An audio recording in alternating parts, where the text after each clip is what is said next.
అవునమ్మాయి గారు, ఇవాళ శనివారం కదా, పెద్దబాబు గారు కోడిగుడ్డు కూడా తినరు. ఎన్ని తింటారని కాకుండా ఏం తింటారో అడిగి తెస్తే సన్న బాగుండేదమ్మాయి గారు. పాపం చాలా కష్టపడి అన్ని వండినారు. పెద్దబాబు గారు ఆదివారం నుండి శనివారం దాకా ఏమేం తింటారో గుర్తెట్టుకోండి అమ్మాయి గారు.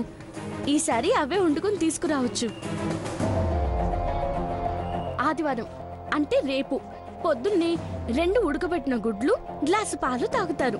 మధ్యాహ్నం ఉప్పు వేయని ఉడకబెట్టిన నాటుకోడి, కడుపు నిండా అన్నం, పెరుగు పచ్చడి. రాత్రికేమో మటన్తో చేసిన 4 వడలు, అల్లం చట్నీ, అంతే.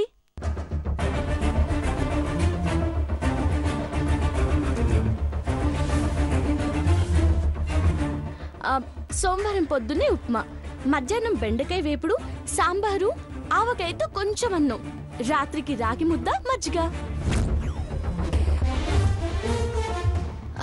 మంగళవారం వింటున్నారా అమ్మాయి గారు?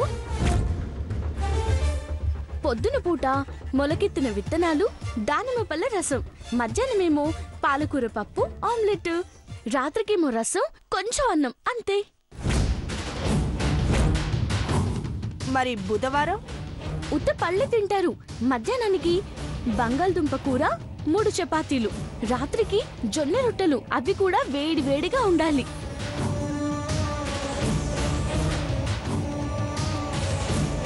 గురువారం పచ్చి కూరగాయలతో రసం తాగి 1 గుడ్డు తింటారు. మధ్యాహ్నం ఏదైనా ఆకుకూర ఉండాలా, రాత్రికి బ్రెడ్ తింటారు, అంతే.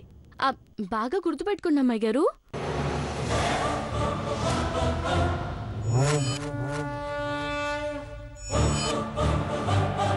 మరి శుక్రవారం ఏం తింటాడు దేవా?